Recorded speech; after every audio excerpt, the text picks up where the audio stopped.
L'un des plus grands l'essentiel des Français souhaitent pouvoir donner des raisons claires. Bonjour à tous et bienvenue. Bonjour à tous nos aquinautes et bienvenue sur ce face-à-face du plateau TV Acuité Silmo. Donc le but de ce débat est avant tout une rencontre entre deux présidents de syndicats qui n'ont pas l'habitude d'échanger ensemble sur un sujet qui est l'optométrie.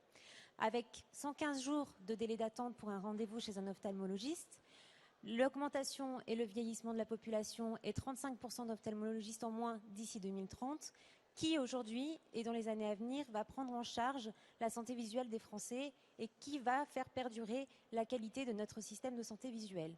Donc pour en débattre avec moi, j'accueille le docteur Rottier, président du SNOF, Syndicat national des ophtalmologistes français, et monsieur Philippe Verpletz, président de l'AOF, l'Association des optométristes de France. Bonjour messieurs. Bonjour.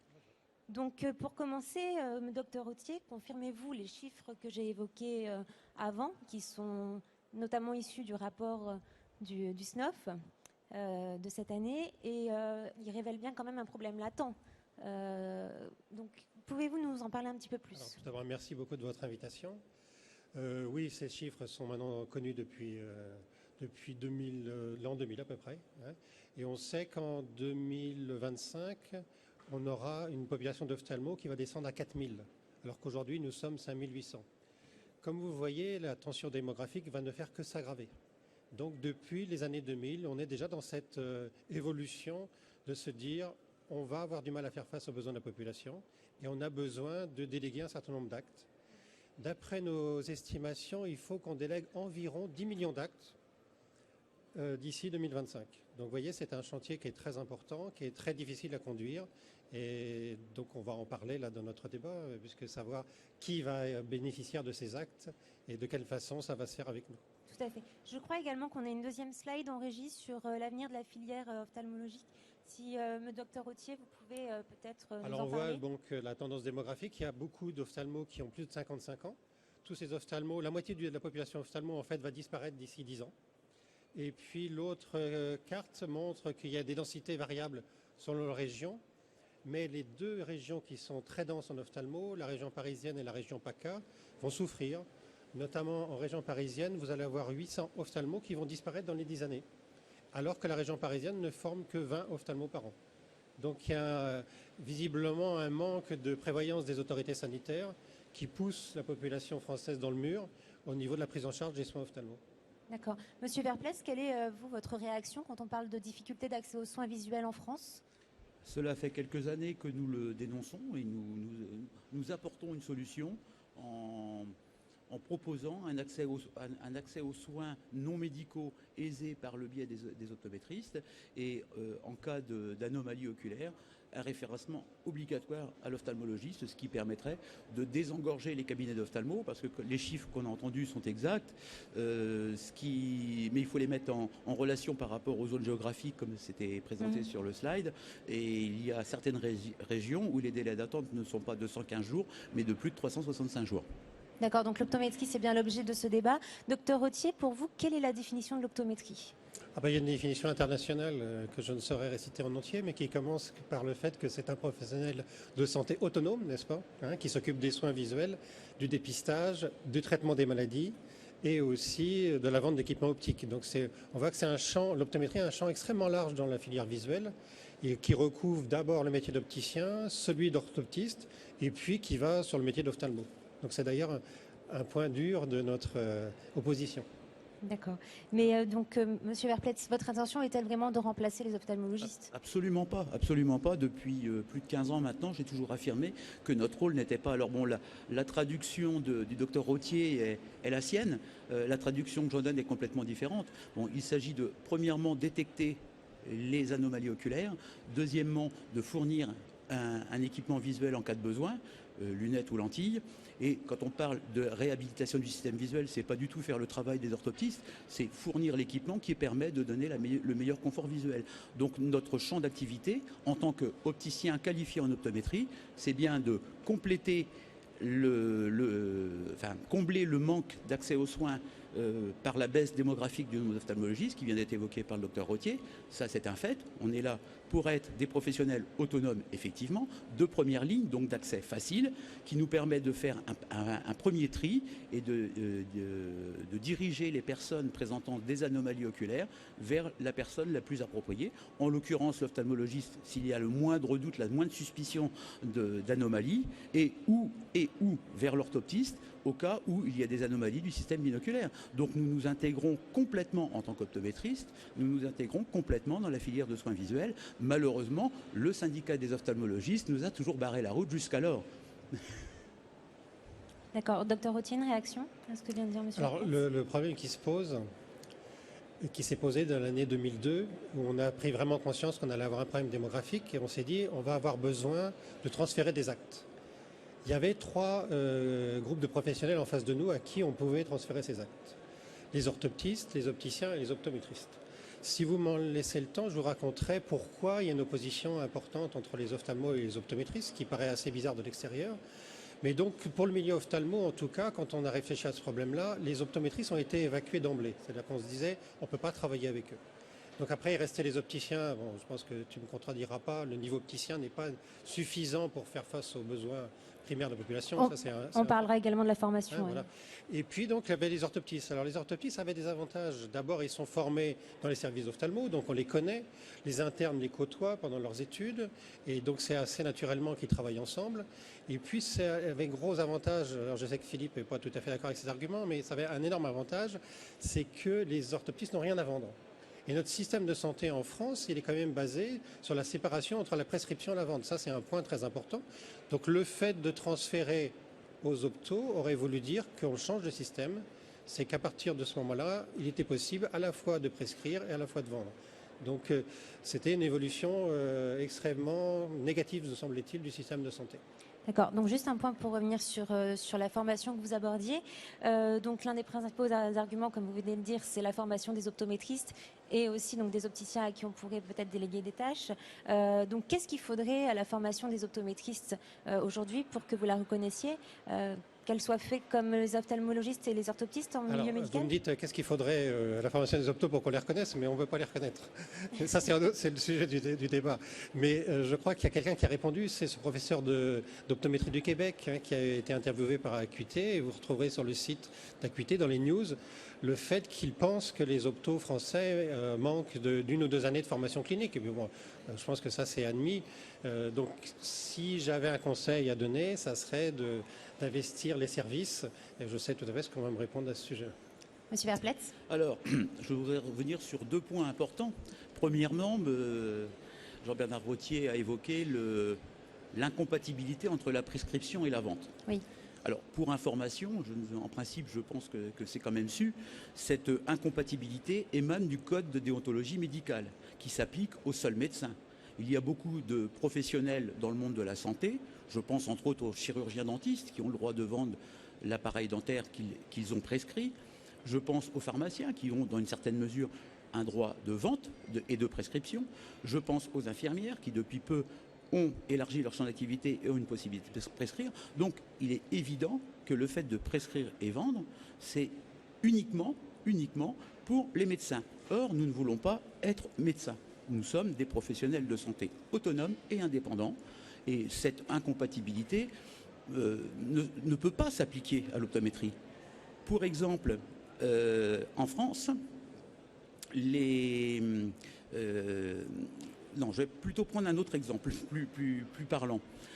On évoque l'incompatibilité de prescrire et vendre parce que ça va donner un niveau inflationniste au niveau de la vente des lunettes, que ça va provoquer un surcoût pour la population, pour les assureurs, pour l'assurance maladie. Or, on vient d'apprendre il y a quelques jours qu'il y a une étude qui a été faite. La France est quasiment le seul pays où l'accès aux soins passe automatiquement par le médecin ophtalmologiste. Et paradoxalement, la France est le pays où les dépenses en matériel optique sont les plus importantes. Donc il est évident que la pratique de l'optométrie n'est pas inflationniste. La preuve, on regarde à l'étranger. Ça, c'est la première partie. La deuxième partie, ce qui concerne l'intervention de Langis Michaud, qui est un de mes amis. Langis Michaud évoque la situation au Québec. Or, Langis Michaud est docteur en optométrie. Il a un doctorat. Nous ne voulons pas faire ce qu'ils font. Nous avons un niveau 1, niveau master. Nous souhaitons que les optométristes aient un niveau 1. On ne souhaite pas, pour l'heure, on verra dans 10 ou 20 ans, mais pour l'heure, on ne souhaite pas que les optométristes atteignent le niveau doctorat. Donc il est certain, et je rejoins Jean-Bernard Rottier sur le sujet, il est certain que le jour où la population française aura besoin d'optométristes de niveau doctorat, effectivement, il faudra rajouter 1 an, voire 2 ans de formation complémentaire. Mais pour l'heure actuelle, ça ne présente aucun intérêt. Maintenant, sur le point de la formation en milieu hospitalier, je rappelle à mon ami Jean-Bernard qu'il y a 15 à 20 ans, les maîtrises d'optométrie, le master n'était pas mis en place, passaient par les services hospitaliers, entre autres Kremlin-Bicêtre, Rothschild, différents hôpitaux parisiens, et les optométristes étaient devant des cas concrets et avaient une pratique au niveau de la détection des anomalies oculaires qui était complètement cohérente. Et pourquoi ces stages en milieu hospitalier et en milieu clinique ont été supprimés, enfin, ont diminué, ils reprennent heureusement aujourd'hui, tout simplement parce que votre prédécesseur, M. Zingmuller, a tout fait pour que ces formations en milieu hospitalier s'arrêtent. Ce qui est dommage, parce qu'effectivement, ça donne une richesse à nos jeunes confrères qui, au niveau des stages, représentent quand même plus de 900 heures de stages cliniques. Les orthoptistes, effectivement, ont plus de 1500 heures en stage clinique. Je suis tout à fait conscient du fait qu'on a besoin d'un complément de formation. La formation continue est là pour ça, un complément de formation au niveau du clinica. D'accord. Donc je rappelle également que nous sommes en direct, que vous pouvez aussi poser vos questions via notre chat sous la fenêtre Acuité et également sur Facebook et Twitter. Nous avons d'ailleurs une question d'internaute. Donc Grégory souhaite revenir sur le cumul de prescription-vente. Ne risque-t-il pas de conduire à des dérives de pertes et des pertes de chance pour le patient? Oui, alors sur la prescription-vente, quelqu'un de votre univers, c'est-à-dire Laurent Lévy, a dit plusieurs fois publiquement que si l'optométrie passait, eh bien les chiffres d'affaires de l'optique augmenteraient de 25%. Donc ça ne vient pas de moi. Hein, et d'ailleurs les gens qui poussent, les gens qui sont vos alliés, sont alliés pour cette raison-là. C'est-à-dire que les enseignes qui soutiennent l'optométrie, c'est pas pour une raison philanthropique, c'est pour une raison d'augmentation du chiffre d'affaires, ce qui est assez logique d'ailleurs. Hein. Alors, je réponds directement. Bon, Laurent Lévy est un professionnel de renom. Bon, il a sa chaîne d'opticien, mais je suis absolument pas d'accord avec son point de vue. Je m'en doutais. Ces paroles n'engagent que lui. D'accord. Moi, bon, je parle il connaît un peu le milieu quand même. Oui, non, mais d'ailleurs, il n'est pas membre de l'AOF. Hein, je le devrais. Ça dépend. Si il se plie aux contingences de l'AOF qui consiste à dire, je parle de Laurent Lévy, mais je pourrais parler de bien d'autres professionnels, s'il se plie aux contingences que nous souhaitons mettre en place, c'est-à-dire une formation de bon niveau, un respect d'une déontologie, et troisième point qui revient un petit peu sur le problème de prescrire et vendre, l'obligation pour l'optométriste de délivrer un document mettant la compensation optique optimale, avec liberté totale pour le patient d'aller se fournir où il veut.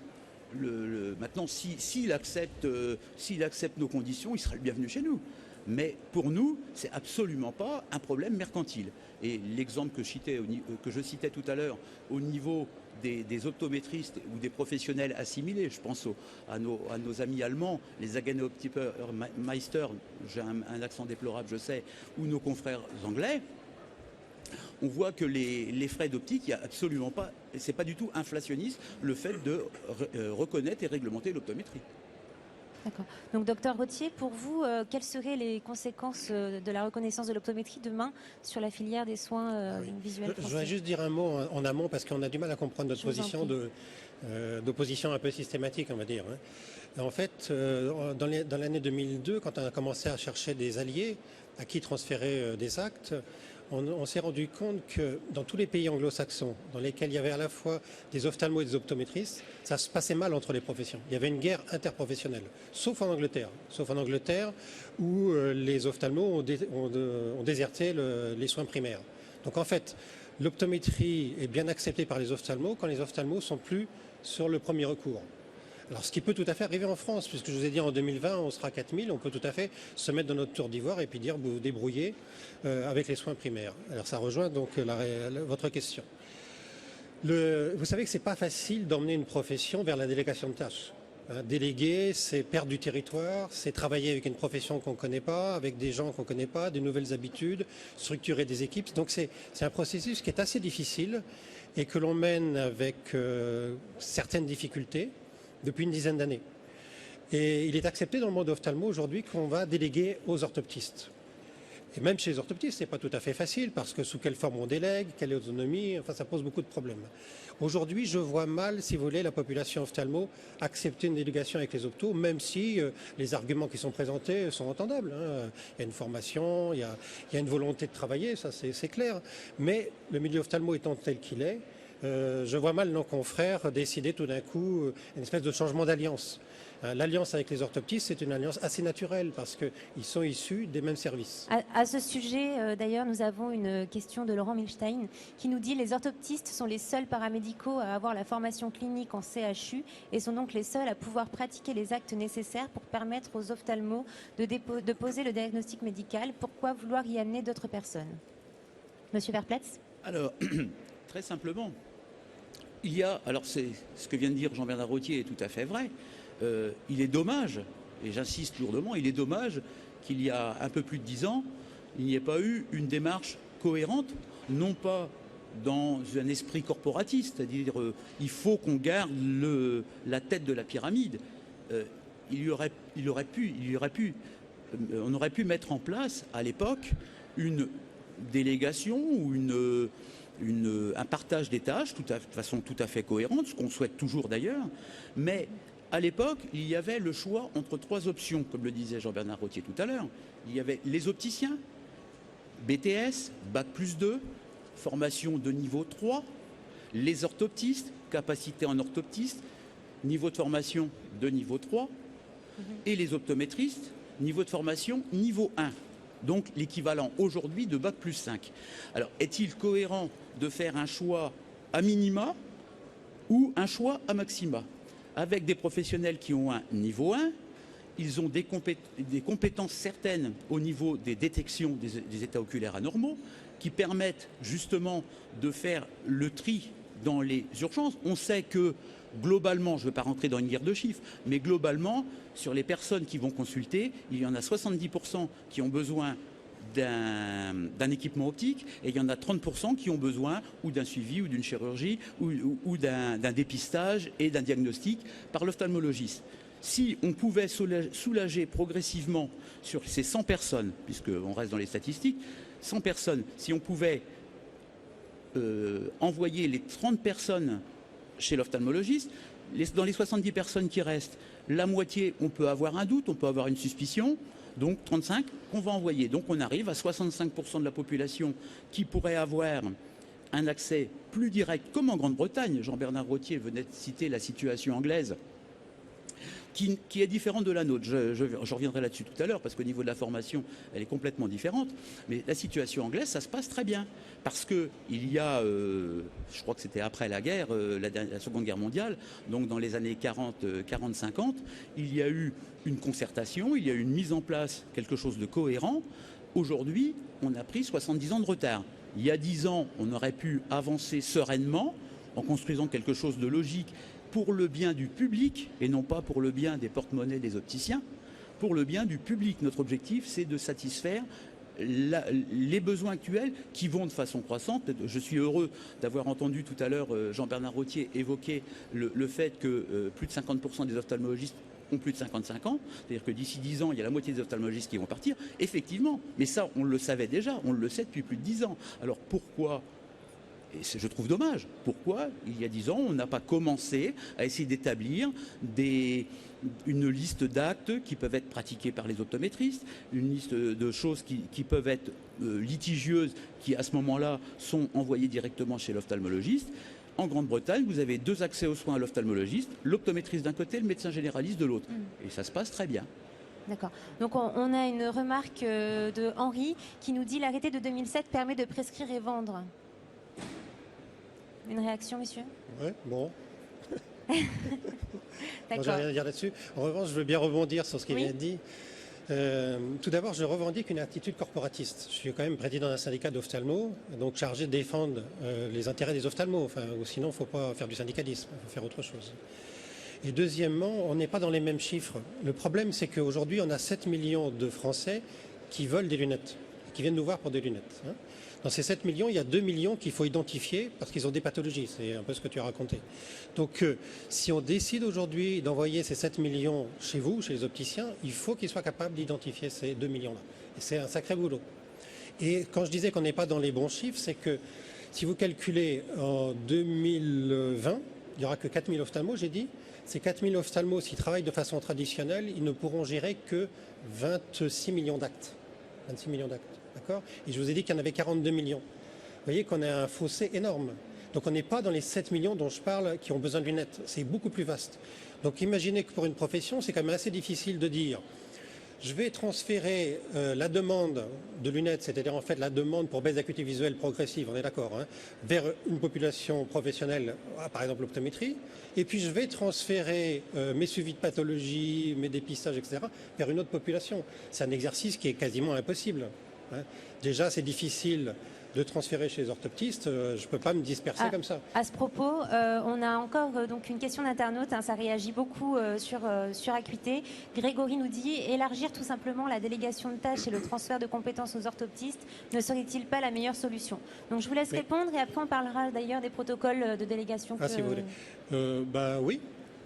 Oui. Mais ce que je pense surtout, c'est qu'à terme, on aura peut-être besoin de tout le monde. Mais simplement, ça dépend de comment les choses sont organisées. Ce dont on ne veut pas, nous, ophtalmo, c'est d'un professionnel autonome qui revendique tout notre champ d'activité. C'est clair. Maintenant qu'il y ait des professionnels qui soient bien formés, qui intègrent des équipes dans un avenir, on va dire, moyen, ça peut être envisagé. Monsieur Verplès. Alors, au niveau du nombre d'actes qui vient d'être énoncé et le nombre de patients que vient de présenter le docteur Rottier, il est certain que les choses ne peuvent que s'aggraver. Alors au niveau du corporatisme, je veux dire, c'est logique pour un responsable d'un syndicat professionnel de présenter un certain corporatisme. Ça fait plus de 15 ans maintenant que je suis président du syndicat des optométristes. Moi aussi, je fais du corporatisme, bien évidemment. Bien évidemment. Mais, à contrario, moi, mon objectif, c'est pas de rendre mes adhérents contents. Mon objectif, c'est de rendre un service de santé publique. Aujourd'hui, quand on sait qu'il y a on est tous sur ce créneau-là. Aujourd'hui, quand on sait qu'il y a la moitié des glaucomes qui sont dépistés trop tard, il y a certains tests qui évaluent un facteur de risque. Nous ne sommes pas compétents pour dire « Madame, monsieur, vous avez un glaucome ». Madame, monsieur, vous présentez un risque. Donc, il faut que vous alliez voir l'ophtalmologiste. Voilà toute la différence entre le diagnostic, qui est le rôle de l'ophtalmologiste, qui n'a jamais été le rôle d'un optométriste, entre la détection et le diagnostic. Si vous avez un autre facteur de risque, qui peut être une fermeture d'angle, qui peut être une anomalie papillaire, etc., à ce moment-là, ce n'est pas à nous de décider s'il y a pathologie ou pas. Nous ne sommes pas compétents en la matière. Il y a une anomalie ou une suspicion d'anomalie, on a obligation de référer. C'est aussi simple que ça. Donc, la détection est une priorité sur le principe de précaution. Si l'œil est sain, on a pris le maximum de précautions, à ce moment-là, on peut partir sur une réfraction et un équipement lunettes ou lentilles. Je veux dire qu'il y a une complémentarité totale. Alors ce qu'évoquait le docteur Rottier tout à l'heure, de dire il est difficile pour une profession telle que l'ophtalmologie de dire on veut plus être, on accepte de ne plus être à la tête de la pyramide. Bon, je comprends que ce soit délicat pour les ophtalmologistes qui depuis des siècles maintenant sont en haut de la pyramide. Oui, aujourd'hui, Jean-Bernard évoquait tout à l'heure la situation en Grande-Bretagne. Les professionnels de première ligne en Grande-Bretagne sont les optométristes et les médecins généralistes. Et en seconde ligne, les ophtalmologistes. Nous ne souhaitons pas mettre en place une optométrie de type anglo-saxonne. Nous voulons une optométrie cohérente. On détecte toutes les anomalies, à ce moment-là, on réfère. À partir du moment où on a pris le maximum de précautions, on pratique notre cœur de métier qui consiste à l'examen visuel, la détermination de l'équipement optique, la fourniture éventuelle, puisque je le disais tout à l'heure, le professionnel devrait avoir, je dis devrait parce que les textes ne sont pas encore définis, mais devrait avoir l'obligation de remettre au client l'équipement optique dont il a besoin, avec une liberté totale de choix de son fournisseur. Donc, dans cette cohérence-là, nous avons, et je n'ai jamais parlé, depuis plus de 15 ans, je n'ai jamais parlé de concurrence ou de vouloir prendre la place des ophtalmologistes. Ce n'est pas du tout notre intention. Notre intention, c'est de travailler en collaboration, dans le respect mutuel avec les ophtalmologistes pour tout ce qui concerne la détection des anomalies ou les besoins visuels des clients, de travailler en collaboration avec les orthoptistes pour tout ce qui est anomalie vision binoculaire, et de travailler en collaboration avec les opticiens lunetiers qui n'ont pas fait le choix de se former au niveau 1 en optométrie. D'accord. Alors, pour revenir aux orthoptistes, on a encore une question d'internaute. Catherine nous dit: un opticien optométriste restera toujours un commerçant. Un orthoptiste est un professionnel de santé qui n'a rien à vendre, chacun sa place. Oui, c'est toujours un peu le même thème. Oui, c'est toujours un peu le même thème. J'aimerais bien, en régie, est-ce qu'on peut m'afficher les protocoles de coopération, s'il vous plaît, déposés par le SNOFOP de la HAS? Oui, lesquels? Donc les 3 que vous aviez déposés en début d'année. J'ai pas mis mes lunettes de myope, donc j'ai Donc je voulais savoir un petit peu où vous en étiez de ces protocoles de coopération. On va commencer la semaine prochaine, normalement.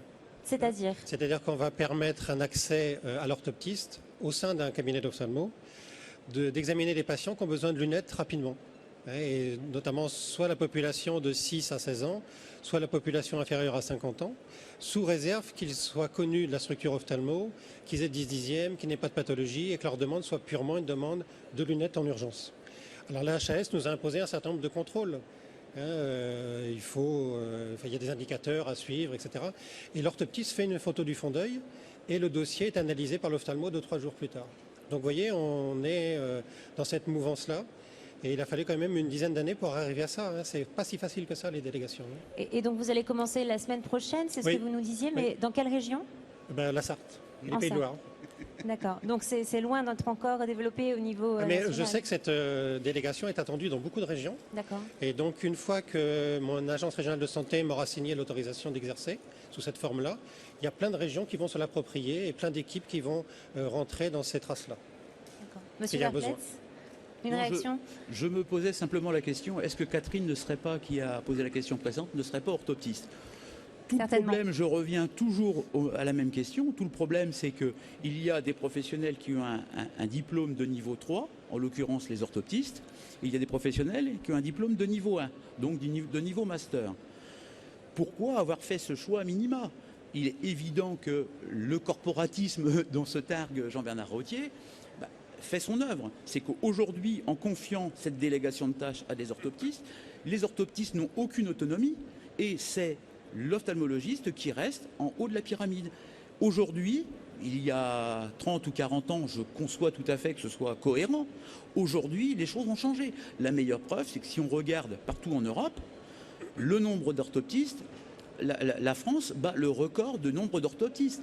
Suite au rapport Berland en 2002 qui a été évoqué tout à l'heure, le 2005. Nombre d'orthoptistes en France, pardon 2005. Oui, mais le rapport d'étape, bon, je ne vais pas chipoter sur les mois ou les années. Le rapport d'étape du rapport Berland qui conseillait d'augmenter le nombre d'orthoptistes, qui conseillait de compléter leur formation, qui, je cite de mémoire, de leur aveu même, leur formation est insuffisante au niveau de la réfraction oculaire. C'est pas moi qui le dis, c'est le professeur Berland. Sur les recommandations. Ça date de longtemps, ça a changé. Oui, mais ça a changé, mais cela fait 10 ans. En 10 ans, on a augmenté le nombre d'orthoptistes de 43%. On est le pays au monde où il y a le plus d'orthoptistes. L'accès aux soins depuis 10 ans, je ne l'ai pas vu diminuer. Or, il y a une autre possibilité, c'est que l'optométriste soit enfin reconnu et réglementé à sa juste valeur en tant que professionnel de première ligne et tous les problèmes de difficulté d'accès aux soins seront résolus. Donc, alors, une réflexion, je ne sais pas si on a encore beaucoup de temps. Après, on aura une autre question d'internaute. Allez-y. En fait, notre problème, c'est de déléguer un professionnel formé en 4-5 ans. Okay, et donc, ce qui risque de se passer, enfin, ce qu'on souhaite, c'est que l'orthoptiste devienne l'optométriste made in France. C'est ça. Voilà, c'est la logique de ce qui se produit. Juste, je voudrais te faire une réflexion là sur le glaucome. C'est un très mauvais exemple, le glaucome. On ne peut pas dépister le glaucome. Il n'y a pas de test de dépistage. Donc tu peux très bien m'envoyer un glaucomateux parce qu'il a 22 de tension et qu'il n'a pas de glaucome. Tu peux laisser passer un qui a 18 de tension. Enfin voilà. Donc la Haute Autorité de Santé s'est prononcée clairement sur ce dossier-là. On ne peut pas dépister le glaucome. Il doit passer dans les mains ou sous le regard d'un professionnel aguerri qui regarde évidemment la tension, le nerf optique, etc. Je ne vais pas faire le cours sur le glaucome. Donc c'est beaucoup plus compliqué que ça. Ça ne veut pas dire que ce n'est pas possible, hein, puisqu'en Angleterre, il y a des professionnels qui sont en première ligne. Ça ne veut pas dire qu'en France, il ne faut pas aller là-dedans. Mais c'est des systèmes qui sont quand même compliqués à mettre en place. En Angleterre, ils ont mis un siècle à avoir cette position-là. Donc on ne va pas, nous, en 4-5 ans, basculer d'un système tout ophtalmo à un système partagé avec d'autres professionnels. Merci de ces précisions. Donc, on a justement une question pour vous, Monsieur Verpletz. Grégory qui demande qui peut garantir qu'une fois l'optométrie éventuellement reconnue, elle ne voudra pas mettre en place un modèle anglo-saxon où les dérives sont connues? Tout simplement parce que nous avons toujours, depuis toujours, nous avons un objectif, c'est faciliter l'accès aux soins. Jean-Bernard vient d'évoquer le problème du glaucome. Il est évident que nous ne sommes pas habilités à dire cette personne est glaucomateuse ou pas. Mais à partir du moment où on prend un maximum de précautions, je vais prendre l'exemple de l'Allemagne, où les opticiens, même sans être optométristes, les opticiens ont la possibilité de faire une mesure de pression intraoculaire. Ça sert à rien. Pardon ? Ça ne sert à rien. Ça ne sert à rien, mais c'est une précaution prise. Ben non, ça sert à rien. Je préfère. Pour le glaucome, ça ne sert à rien. Je préfère envoyer 10 personnes qui présentent. Non, mais oui, c'est un vrai sujet. C'est un vrai sujet. Voilà, tu préfères envoyer 10 personnes. Un facteur de risque, oui, qui présente un mais facteur de risque. j'en veux pas ces 10 personnes. Je n'en veux pas. Je veux que tu m'envoies celui qui a le glaucome. Alors non, mais d'accord. Non, mais je veux pas 10 personnes parce que là, on est dans une situation très tendue au niveau délai. Moi, je suis dans une région et c'est pas la seule où il y a 1 an de délai. Eh bien, justement, on donc te libère. Je ne veux pas, surtout, je ne veux pas perturber mon planning avec 10 patients qui viennent avec une tension à 22, 23 alors qu'ils n'ont pas de glaucome. On te libère de toutes les prescriptions de lunettes. Mais non, ça me libère pas. Tu auras plus de facilité facilité d'accès. Ça me libère pas. En parlant de régions où il y a beaucoup de délais d'attente, Franck nous dit si les orthoptistes travaillent demain avec les ophtalmos, il n'y aura que les gros cabinets qui embaucheront des ophtalmos, quid des petits cabinets en campagne? Oui, mais c'est faux, mais enfin, c'est à la fois vrai et faux. Il y a beaucoup de cabinets en campagne qui souhaiteraient avoir des orthoptistes, mais ils souhaiteraient travailler avec des orthoptistes libéraux. Or, les autorités sanitaires, depuis une dizaine d'années, ne nous changent pas la législation qui permettrait ce travail en commun. Donc c'est une demande pressante au niveau du ministère de la Santé, au niveau du ministère du Travail, de modifier un tout petit peu la législation qui nous permettrait de faire ça. Monsieur Verpletz, une réaction? Non, vous n'étiez plus avec nous. Non, j'étais plus avec vous, j'étais en train de regarder les petits messages qui s'affichent. Non, mais moi, je reste fidèle à mon idée. Je dis qu'il y a toujours cette complémentarité. Si on peut libérer les cabinets d'ophtalmologie de tous les cas qui ne sont pas pathologiques, ou on a pris le maximum de précautions. Les orthoptistes vont nous libérer de ça. Les orthoptistes ont une formation de niveau 1. Je rappelle, comme disait... Ils demandent actuellement un master. Hein. Oui, tout à fait, oui, mais ils vont progresser, c'est justement, le master existe. Le master existe, le diplôme européen d'optométrie existe, il est ouvert aux orthoptistes. Oui. S'ils veulent un niveau master, ils ont qu'à nous rejoindre. D'ailleurs, il y a plusieurs orthoptistes qui font une préparation au master d'optométrie et il y a des candidatures. Mais nous sommes complètement ouverts à ça. Oui. Moi, demain, en tant qu'optométriste depuis pas mal d'années, je décide, j'ai envie d'être orthoptiste, que dois-je faire? Je reprends ma formation d'orthoptiste. C'est tout à fait cohérent. La profession d'optométriste, partout en Europe, et j'allais dire dans le monde, j'exagère un petit peu, mais partout en Europe, la profession d'optométriste qui parfois prend une autre dénomination, il y avait les ophthalmic opticians qui sont devenus optométristes en Grande-Bretagne, tout à l'heure je parlais de l'Allemagne. Bon, les optométristes sont des professionnels qui rendent un réel service public. Pourquoi la France, qui est quasiment le seul pays européen aujourd'hui, a ce prix professionnels en 5 ans? Ce prix, pardon? On va les avoir. On va avoir cette population justement de niveau intermédiaire. Ça va se faire. Mais nous l'avons déjà. Les optométristes. Oui, mais intégrés dans un système de santé cohérent, en accord avec la population qui existe déjà et avec toute la sécurité que va offrir le regard de la Haute Autorité de Santé. On offrira exactement la même garantie de service à partir du moment où on a une autonomie et des décrets de compétences qui nous permettent de prendre le maximum de précautions. Ce débat-là, cela fait plus de 15 ans que je le demande avec le syndicat des ophtalmologistes. Mais enfin, ça fait une centaine d'années que nous, on gère ce débat-là. Ce qu'on voit surtout, mais ça revient à ce que j'ai dit en introduction, hein, c'est que les intentions sont tout à fait bonnes, la formation est certainement excellente, mais ce que l'on voit sur le terrain, c'est que dans tous les pays, les optos et des ophtalmos s'affrontent. Et c'est justement ça qu'on ne voulait pas. On voulait un système intégré avec des professionnels qui travaillent ensemble volontairement et dans l'euphorie, on va dire. Pour éviter l'affrontement, ben, il faut discuter. Voilà. On revient avec une question sur la formation de Henri qui nous dit « Les orthoptistes sont moins bien formés à la délivrance des produits optiques et ont moins d'heures de formation en réfraction que les opticiens et les opticiens optométristes. Ouais, c'est une bonne question. Parce que les optométristes nous faisaient tout un cirque sur la réfraction, c'est très compliqué, etc. Bon. Alors quand on a mis en place les formations pour les orthoptistes, on s'est rendu compte de quoi? Pour avoir un bon réfractionniste, il faut à peu près 50 heures de cours et je dirais 2000-2500 réfractions contrôlées. Voilà, c'est tout. On va pas en faire 5 ans là-dessus. Hein. Non, la difficulté du métier de celui qui est en premier recours, c'est le dépistage. C'est pas la réfraction. La réfraction, ça s'apprend. Donc aujourd'hui, il y a 4 professions qui savent faire la réfraction. Hein, les opticiens, les optos, les orthoptistes et nous. Donc c'est pas un sujet. D'accord. On a une autre question de Charles qui nous dit pourquoi rendre l'ordonnance obligatoire pour la délivrance chez les plus de 16 ans d'après l'article 17 quater, donc l'article 17 quater du projet de loi Hamon qui est passé au Sénat il y a très peu de temps. Bon, ça, c'est un problème, c'est une question à poser au syndicat d'opticiens lunetiers. Bonne réponse. On leur posera tout à l'heure, on les voit à 14h30. Il faut leur demander ça parce que nous, on n'est pas du tout derrière cette loi. On est contre, pas sur l'ordonnance obligatoire. Enfin, personnellement, j'ai aucun avis là-dessus. Mais sur le passage de l'ordonnance de 3 à 5 ans, on est absolument contre, puisque les opticiens ne vont pas être capables de dépister les pathologies. Donc, on va vers une démédicalisation. Alors, en plus de dire que les lentilles sont en vente libre, c'est une aberration totale. Je pense que sur ce sujet, on est complètement en phase. À 100%. Oui. Eh ben, au moins un peu en commun pour le Oh, moment. mais nous en avons d'autres. Hein. D'accord. J'aimerais qu'on revienne un petit peu sur l'activité de la filière ophtalmologique. On a une slide, s'il vous plaît, qui est tirée du rapport du SNOF, donc paru en début d'année. Donc, sachant que sur un total de 30 millions d'actes, 10 millions concernent la prescription optique et 20 millions les pathologies, quel impact pourrait avoir l'optométrie sur la reconnaissance? J'en ai parlé tout à l'heure. Donc il y a 10 millions de paires de lunettes vendues en France par an, hein, grossièrement. Il y a 5 millions d'ordonnances qui sont faites au cours d'un examen pour autre chose. Okay, les gens, on les suit pour des glaucomes par exemple, et à cette occasion-là, on leur fait une ordonnance. Donc il ne reste plus que 5 millions de paires à prescrire pour des gens qui souhaitent avoir leurs lunettes, qui viennent nous voir pour les lunettes.